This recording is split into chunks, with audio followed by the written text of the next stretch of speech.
twongeye turatomboye bana b'Imana kuba duhamagara Nyagasani ku neza ye, ku izina ry'Imana Data na Mwana na Roho Mutagatifu, amen. Amahoro bana b'Imana, nimuhumure, Imana iradukunda, ije kudukiza kuri uyu wa gatatu w'icyumweru cya gatanu cya Pasika, tariki 6 Gicurasi 2026. Dore amasomo agiye kuduhuza n'Imana. Isomo rya mbere ni iryo mu gitabo cy'ibyakozwe n'intumwa, umutwe wa 15 umurongo wa mbere kugeza ku wa 6. Muri iyo minsi abantu bamwe bavuye muri Yudeya baza bigisha abavandimwe bo muri Antiyokiya bati, niba mutiyenyesheje uko Musa yabitegetse ntimushobora gukizwa. Nuko havuka amakimbirane n'impaka zikomeye kuri Pawulo na Barinaba bavuguruzaga abo bantu. Niko kwemeza ko Pawulo na Barinaba hamwe n'abandi muri bo bagiye Yerusalemu kureba intumwa n'abakuru b'ikoraniro bakabagisha inama kuri icyo kibazo. Nuko Kiliziya ya Antiyokiya ibafasha ku byo bakeneye mu rugendo, banyura muri Fenesiya na Samariya babatekerereza ibyo guhinduka kw'abanyamahanga, maze iyo nkuru itera abavandimwe bose ibyishimo byinshi. Bageze i Yerusalemu, Kiliziya yaho irabakira hamwe n'intumwa n'abakuru b'ikoraniro, hanyuma batekereza Imana yakoranye nabo byose. Ariko bamwe mu bemeye bo mu gatsiko k'abafarizayi batera hejuru bati, ni ngombwa ko abanyamahanga bagenwa kandi bagategekwa kubahiriza amategeko ya Musa. Intumwa n'abakuru b'ikoraniro bateranira hamwe kugira ngo basuzume icyo kibazo. Iryo ni ijambo ry'Imana. Zaburi ni 122. Tuzajya mu ngoro y'Imana twishimye. Mbega ibyishimo nagize igihe bambwiye bati, ngwino tujye mu ngoro y'Uhoraho. None urugendo rwacu rutugejeje ku marembo yawe Yerusalemu. Yerusalemu uri umurwa wubatse neza, umujyi ucinyiye cyane. Aho ni imiryango ya Isiraheli, imiryango y'Uhoraho iza mu mutambagiro. Aho niho Isiraheli iza gusingiza Uhoraho ko yabitegetswe. Niho hari intebe y'ukomoka kuri Dawudi, intebe yicaraho igihe aca imanza. Tuzajya mu ngoro y'Imana twishimye. Nyagasani Yezu nabane namwe. Amagambo mu Ivanjili ntagatifu yanditswe na Yohani, umutwe wa 15 umurongo wa mbere kugeza ku wa 8. Muri icyo gihe Yezu agiye kuva kuri isi ngo asange se, abwira abigishwa bati, ndi umuzabibu w'ukuri, naho Data akaba umuhinzi. Ishami ryose ritera imbuto muri rye araritema, naho ishami ryera imbuto araryicira, agira ngo rirusheho kwera imbuto. Mwe murakeye kubera ijambo nababwiye. Nimube rero muri jyewe nanjye mbe muri mwe. Uko ishami ridashobora kwera imbuto ku bwaryo ritari ku muzabibu, namwe niko mutakwera mutandimo. Njye ndi umuzabibu, mwe mukaba amashami. Uba rero muri jye nanjye nkaba muri we, yera imbuto nyinshi. Koko tutari kumwe ntacyo mwashobora. Utaba muri njye azajugunywa nk'ishami ritera maze yumagane, kandi bene ayo mashami barayasakuma bakayajugunya mu muriro agashya. Nimwumvamo n'amagambo yanjye akabamo, muzasaba icyo muzashaka cyose muzagihabwa. Igihesha Data ikuzo nuko mwakwera imbuto nyinshi, mukaba n'abigishwa banjye. Iyo ni Ivanjili ntagatifu. Igihesha Data ikuzo nuko mwakwera imbuto, mukaba n'abigishwa banjye. Amen, amen, amen. Bayoboke b'Imana, nimugire amahoro. Aha tugeze ni kuri buri munsi. Fungura buri munsi, ufungure buri munsi, ufungure abandi buri munsi, y'ijambo ry'Imana buri munsi. Buri munsi uhure n'Imana. Kimwe mu bimenyetso bizakubwira ko uhuye n'Imana ni uguhura n'abavandimwe kandi mugahuza. Aha niho inyigisho y'umunsi igiye gushingira, guhura n'abavandimwe ndetse no guhuza, ubwo tujya kuzirikana ku ngingo igira iti kugisha inama. Turaza kubona ko buri muntu wese akeneye inama z'abandi. Ni ya mvugo nanone igira iti, umutwe umwe wifasha gusara ntiyifasha gutekereza. Ni ngombwa rero kugisha inama. Iyo umuntu agisha inama ni ikimenyetso cy'uko atihagije. Umugabo agirwa n'abandi ni ikimenyetso cy'uko uri kumwe n'abandi, hari sosiyete muba muri kumwe, hari abandi muri kumwe. Ntabwo uri wenyine mu nzira, ntabwo uri wenyine ku rugendo, ntabwo uri wenyine mu rusengero, ntabwo uri wenyine mu kiliziya, ntabwo uri wenyine mu idini, ntabwo uri wenyine mu gihugu, ntabwo uri wenyine mu karere, ntabwo uri wenyine mu nzu. Hari abandi muri kumwe. C'est ça la communauté. Abo muri kumwe rero nibo bavandimwe, nizo nshuti, abo nibo mujya inama. Kugisha inama. Igihe cyose habaye ikibazo, igihe cyose hari ikintu cyaje gitumvikana, igihe cyose hari ikintu cyaje gitunguranye, igihe cyose hari ikintu cyaje kigashaka guteza umwuka mubi mu mbaga y'Imana, mu bayoboke b'Imana, mu baturage, umuyobozi wiyubashye agisha inama. Nanjye kuvuga ko mukuriye, ariko hari n'igihe n'abana bakugira inama bitewe rwose n'uburyo wiyoroheje ukagirwa inama. Tuze gusaba natwe Nyagasani aho turi, inyigisho ize kugukomanga wongere urebe uti harya ubu nyangisha abandi inama, harya ubu hari umuntu unyangisha inama. Ariko no kwitonda ku bantu tugisha inama. Ushaka kugisha umuntu inama akajya yakuyobya neza akaguhuhura, ni ngombwa none gutoranya abantu tugisha inama, gutoranya abantu batugira inama, gutoranya wa mubyeyi we. Nta gutora ibonetse byose, umuntu utora ntatora ibonetse byose. Ni ngombwa kugisha inama, ariko tukanashishoza no kuba tugiye kuyigisha. Nibyo tuza kureba niturangiza inyigisho, ko hari igihe dushobora kugisha inama bigatuviramo ibyiza, tugakomera tukabaho neza bitewe n'abo twagishije inama. Ariko nanone dushobora kugisha inama ku bayobe nabo badashinga, bya bindi by'uko nyine udashinga atabyina, kaza kurangira neza za nzu zacu zishingutse, tukabaho nabi. Kubera iki? Abajyanama babi kandi nabo babaho. Amasomo umunsi rero ntadufasha gukomera aho hantu, gukomera kuri Nyagasani, gukomera muri kominote abo tubana, kugira ngo twunge ubumwe nk'abari muri kiliziya imwe ntagatifu gatolika kandi ishingiye ku ntumwa. Isomo rya mbere twatangiye riratubwira ikibazo cyari cyavutse mu ikoraniro, ku ikubitiro ya Antiyokiya, aho Pawulo na Barinaba banyuraga. Ikibazo cyo kugenwa, bati abanyamahanga mbere y'uko bakira agakiza baba Kristo ni ngombwa kubanza kugenwa. Uwo muco rero wari w'Abayahudi, ku mwana wese w'umuhungu agombaga kubanza kugenwa. Bashaka noneho kuwinjiza neza mu Kristo, kugira ngo ibe kondisiyo, ibe ikimenyetso, ibibwiriza rikomeye by'abinjira. Bati ngo nimutiyenyesha uko musaba bitegetswe ntimushobora gukizwa. Ngo nuko havuka amakimbirane n'impaka zikomeye kuri abo bose bashakaga kwinjira muri kiliziya, kuri abo bose bashaka kubatizwa, impaka zikomeye cyane. Nuko Barinaba na Pawulo muri bwa bwenge, muri bwa bushishozi, bafata icyemezo gikomeye cyane cyo gufata urugendo kugira ngo bajye kugisha inama intumwa i Yerusalemu. Iyi rero nk'uko ejo tuzakomeza tugenda tubibona, yabaye konsile ya mbere, inama ya mbere yabereye i Yerusalemu, inama ya mbere ya kiliziya gatolika yabereye i Yerusalemu. Premier concile de Jerusalem yabaye ahagana mu mwaka bavuga 50 cyangwa 49 bitewe n'abanditsi banditse. Ariko icy'ingenzi ntabwo ari kurambiriza kuri ino myaka, icy'ingenzi ni kumenya ko Pawulo na Barinaba barahagurutse kubera amakimbirane, amatiku yaramaze kuvuka. Nuko bagiye Yerusalemu. Turumva uburyo Abayahudi bakomeje gutsimbarara kuri umugenzi w'inyuma, ngo ati ni ngombwa ko abanyamahanga bagenwa kandi bagategekwa gukurikiza amategeko ya Musa. Namwe muri yumvira uwo umugaga mu by'Imana ntabwo ubaho. Iri somo basoza batubwira uburyo intumwa zateranye hamwe n'abakuru kugira ngo basuzume icyo kibazo. Amen, amen, amen. Ngaha rero ubujyanama, kugisha inama, turashimira Pawulo ndetse na Barinaba bafashe iki cyemezo. Ubu ikibazo kiraremereye, bisaba ubushishozi, bisaba abantu benshi, bisaba kominote, bisaba abakuru b'ikoraniro guterana. Nuko rero turabasaba kugira ngo bazamurikire umuriro w'Roho Mutagatifu, bazabashe kubona umwanzuro ukwiye w'iki kibazo kimaze kuvuka.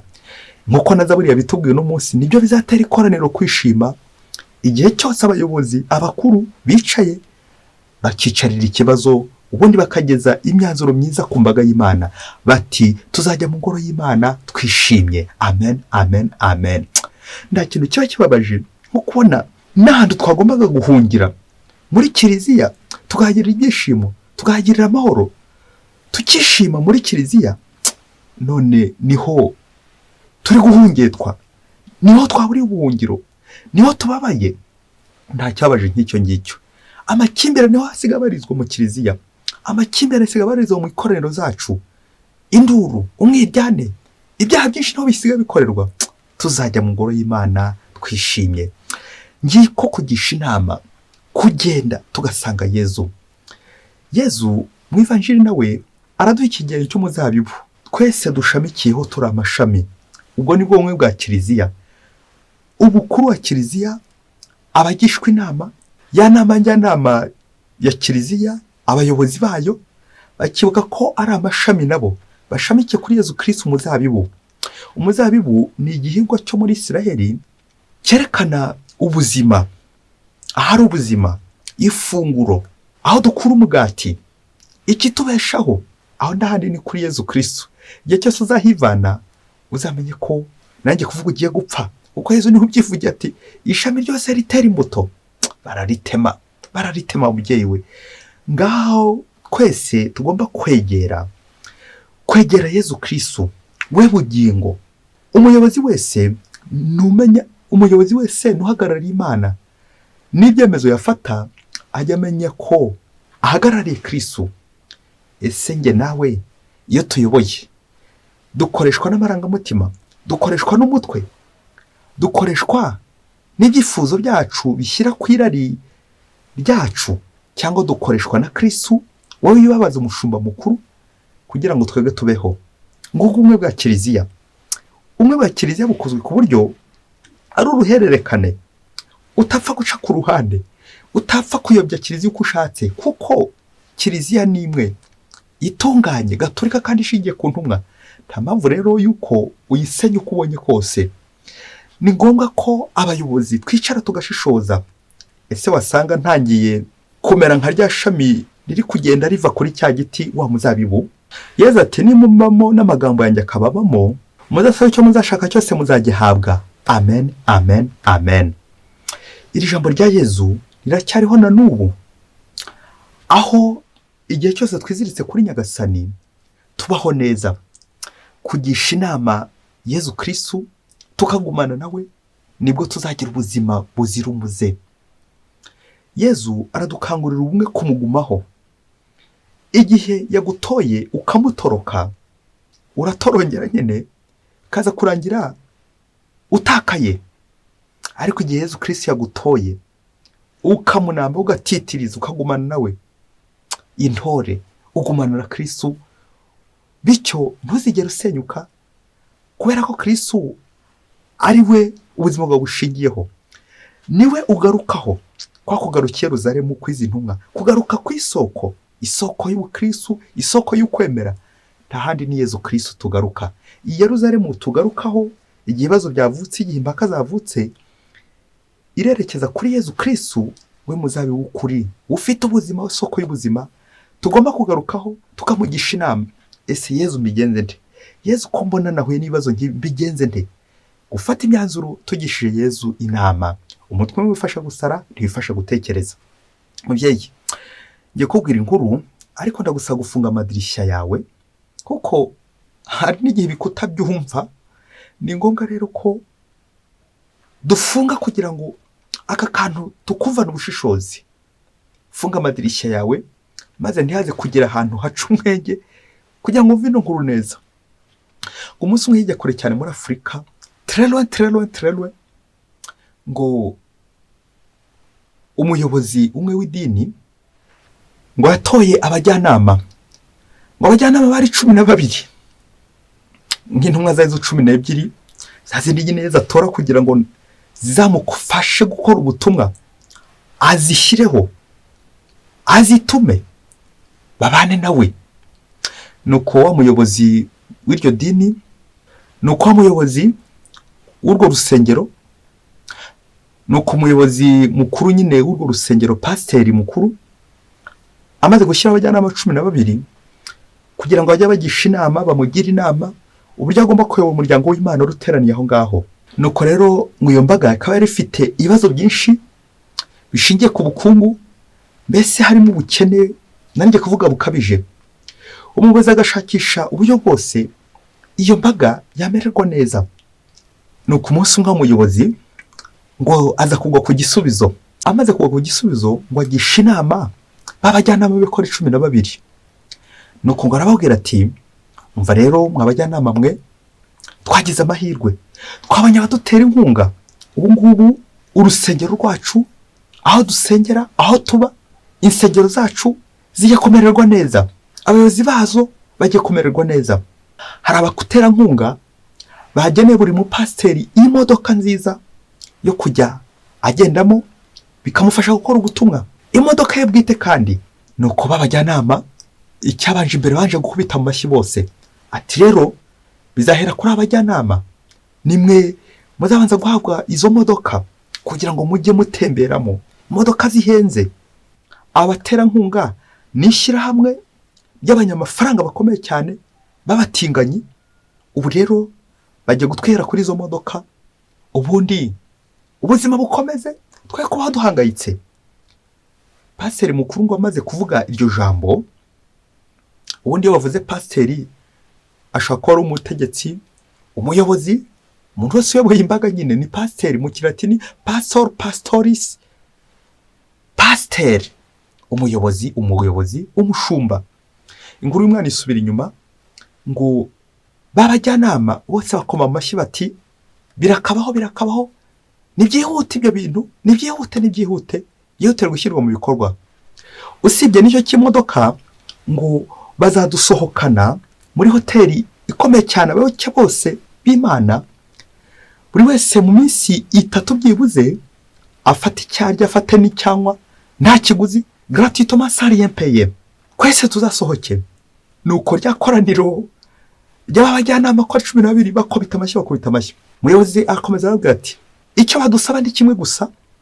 Bamaze kuduha imodoka bakaduha niyo soruti buryo tuzasohoka, imbaga y'abakristo benshi, tugasohoka twese, tukaryama ahantu hakomeye cyane, tukarya by'agatangaza. Baradusaba ikintu kimwe gusa, kuzabaha ijambo mu ikoraniro, ubundi bagatubwira iby'iryo shyirahamwe ryabo, byashoboka hakagira n'abandi bafatanya nabo, abandi bamambure. Ubwo rero icyo mbasaba ni ikintu kimwe gusa, nuko mubyemeza mukanasinyira ko twese tubyemeje nk'abajyanama banjye. Ngaho tekereza nawe ukurikije aya mafaranga agiye kuva, ukurikije izi modoka, ukurikije umunyenga byose bigiye kubera muri iri koraniro. Ese bayo uri muri aba bajyanama urasinya cyangwa nta gusinya? Nuko wa muyobozi ahera ku wa mbere ati zana vuba nsinye rwose. Uwa kabiri ati byatinze. Uwa gatatu ati birihutira rwose, ibi bintu nibikorwa vuba. Bose ko bagenda basinya. Uzi ko yageze no kuwa nyuma ati nta bindi bisigaye ngo mbisinye byihute ibintu. Ati muzane n'ibindi byinshi cyane bisinye byihute. Uko bose bagasinye, uzi ko uko ari 12 nta n'umwe wigeze yanga gusinya. Ati rwose twari twaratinze, imodoka zatinze, twigire gufuraha. Nuko bose barasinya, basinyiraho umuyobozi nabiha byifuzo bye. Bamaze gusinya, ngaho fori kizakurikiraho. Niki kizakurikiriza insengero? Niki kishi nyuma y'aba modoka? Niki kishi nyuma y'iyi minyenga? Ibyo kurya ku busa, bakanywa ku busa, bagasohoka ku busa, bakaryama mu mahoteli ahenze ku busa. Niki kizabikurikira? Niki kishi nyuma y'abajyanama? Niki kishi nyuma y'umuyobozi?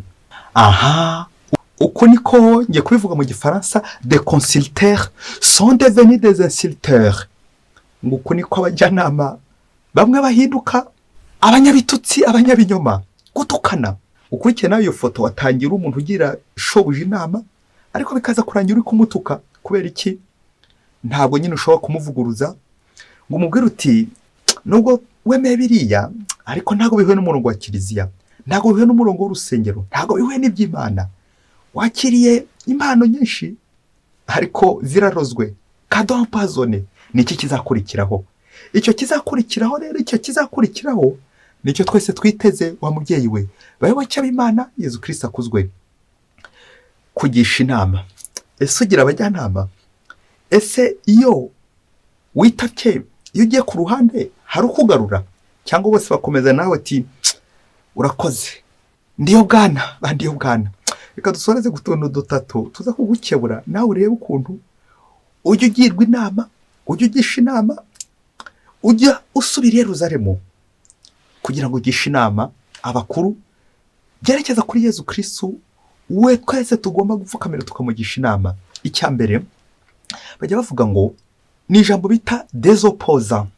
Burya umuyobozi wese udafite des opposants, udafite abamurwanya, uwo ntashobora gutera imbere, ntashobora kugira ubwenge, ngo igihugu cyose gisabwa ngo habe hari abantu bari kurwanya ibitari kugenda neza. Akenshi hari igihe tubona abantu bari kurwanya abandi, rimwe na rimwe tukabikoma duti bariya abantu kuko nabanje igihugu bariya. Ariko ushobora gusanga bariya abantu bavuguruza abayobozi, bari kuvuguruza abayobozi b'amadini bacu, abapasiteri n'abandi, wasanga ari bariya badufasha gutera imbere, baradufasha kugira ubwenge, guhumuka, kwikosora, gutera imbere. Ikintu njya kuvuga icyo turongo mu gihe dutatu, gukora cyane. Kuko iyo ufite abantu bakurwanya, uriga nyine nawe ukagenda wiga amayeri kugeza ubwo nyine uteye imbere, ugize ubwenge. Ni ngombwa rero kujya ducunga ibintu byose batunenze, bya bindi bitari kugenda neza ngo tubikosore vuba na bwangu. Sesa ngaho bita rezo poza, abantu batunenga ibyo tutagezeho neza, abo ngabo ujye bakurira ingofero, abo barakomeye cyane kuko badufasha gutera imbere, badufasha gutekereza cyane. Naho twebwe twikundira inkoma amashyi, ati navuze ngo bajye gutuzanira amafaranga, urakoze. Navuze ngo rwose tujye gusohoka turyohe dufurahe twese, ati yo urakoze cyane, ibintu byatinze. Ukaza gusanga watoye abajyanama bazajya bagukomera amashyi gusa, bazajya bemeza gusa ibyo wemeje, ati mwidishya, urakoze cyane, urakoze, bigira vaho ngo byihute. Izo ni inkoma amashyi. Abayobozi benshi dutunzwe no gukoma amashyi, no guhakirizwa, no gutavuguruza umuyobozi. Akantu umubyeyi ugaca akarongo. Erega kuvuguruza umuntu ntago ari kumwanze, ahubwo ni bwa buryo bwo kugirwa inama, bwo kujya inama. Ngibi byaba Barnaba na Paulo bayikoze, barazamutse Yerusalemu yakiriza imwe, twese tukunga ubumwe, kugirwa inama. Icya kabiri kwazirikana nuko buri muntu wese ku isi yagombye kugira umujyanama. Muri kiliziya umujyanama wa roho, waho ndi ukuyobora ku Mana. Umujyanama ni ukuyobora ku Mana. Iyo utayobora urayobya. Kugeza utekereze ku bantu bose batugira inama, wasanga se hari abantu batugushamo, badutega imitego. Kubera iki? Za nama mbi nyine. Dusaba inema yo kugisha inama no gutoranya abazatugira inama, twe kuzajya dutoranya inkoma amashyi, abacanshuro. Icya gatatu twasorezaho, umujyanama mukuru ni Yezu Kristo. Umuyobozi wese yava akagera yagombye kuba afite uburyo bwihariye bwo gukorana na Kristo, bwo kugisha inama, kujya mu rusengero, kujya gusenga, kujya gushengerera, kujya kubaza Yezu uti Yezu bigenze nte, Yezu ibi ndi guhura nabyo bigenze nte, Yezu ko hano haje ishyirahamwe ry'aba bantu, Mafia, Illuminati, na bya bishyiramo byose binyirunzeho kubera ngo amafaranga bifite. Yezu myakire. Ukajya imbere ya tabernakoro, ukagisha Yezu inama, ukabaza Yezu ko ugomba kubigenza. Yezu akugira inama kuko Yezu ntabwo ashobora kukubeshya. Abantu bo bakubeshya, inkoma amashyi n'abandi bafite icyo bagutezeho bashobora gukubeshya. Utakubeshya n'umwe ni Yezu Kristo. Abantu bamwe bashobora guhinduka inkoma amashyi, bagakubeshya bagakuryajya bitewe n'icyo bagutezeho, bitewe nuko bashaka kugukuraho utwawe. Abandi bakagukomera amashyi kubera ko uri umunyagitugu n'umunyagitutu bitabuze, nuko bagashimishwa no gukubeshya no gukurikiranya kugira ngo utabarakarira, ariko nta kirimo. Abo rero ntukabacungireho, ucungire kuri Yezu. Yezu niyo gusa utakuryarya, niyo gusa utakubeshya. Nuko rero wose nurangiza kubagisha inama, wongere ugane kwa Yezu, wongere usubire i Yerusalemu, kuko izo mpaka zijye kuvuka aho ngaho nta wundi wazikemura usibye Yezu Kristo. Bayobozi, ni kangahe njya nicara mu kiliziya imbere ya tabernakoro, imbere ya Kristo, nkareba Yezu nkamubwira nti Yezu aba ariho nk'umurongo muzima, Yezu umujyanama mwiza, Yezu utabeshya, Yezu udatenguha. Iki kibazo ndakigutuye kiranzengereje, kugisheza inama. Ibibazo ni byinshi muri ino si. Abayobozi turakemura ibibazo ku giti cyacu, ntitugisheze inama. Ninde wagushyizeho umuyobozi? Bayobozi, pasiteri, mbega we koko kuri ni foto ya pasiteri utigera na rimwe yegera pasiteri mukuru. Pasiteri mukuru, umushumba mukuru ni ndetse ni Yezu Kristo. Abashumba aho bari turasuhuje, kuko ushobora kumushumba ukayobora intama ariko utazisohoza kuri nyirazo, utegera Kristo. Iyo abashumba bose, abayobozi bacu bajyaga bafata akanya bakajya mu kiliziya, bakajya imbere kuri Yezu Kristo umushumba mukuru, bakamugisha inama, twabaho neza, twamererwa neza. Izi mpaka zose zigenda zivuka za runturuntu muri kiliziya yacu ntabwo zakagombye kongera kubaho, kuko impamvu zivuka nyine ni runturuntu. Ni ngombwa rero ibintu byose kubishyira Yezu mfashe. Utubazo tw'ubuzima, mfite amadeni Yezu menshi, mfite imitego myinshi ndi imbere Yezu, bigenze nte? Yezu ari wowe wabigenza ute? Ngiye igisengesho ryacu ry'uno munsi, ubwire Yezu uti Yezu, imbere y'ibibazo, imbere y'izi mpaka, imbere y'aya mafaranga y'imitego banteze, imbere y'aya mashyirahamwe y'abanyamafaranga bakomeye ariko babuze ukwemera, Yezu ndifuza kugarukira Yerusalemu nanjye kugira ngo abe ari wowe ungenga, unyongerere ukwemera, bityo ibibazo byose nahura nabyo umpa ubwenge n'ukwemera ko kubikemura buri munsi. Mwese Imana ibahe umugisha. Imana Data na Mwana na Roho Mutagatifu, amen. Padiri Musumbuko Ladislas wa Diyosezi ya Cyangugu.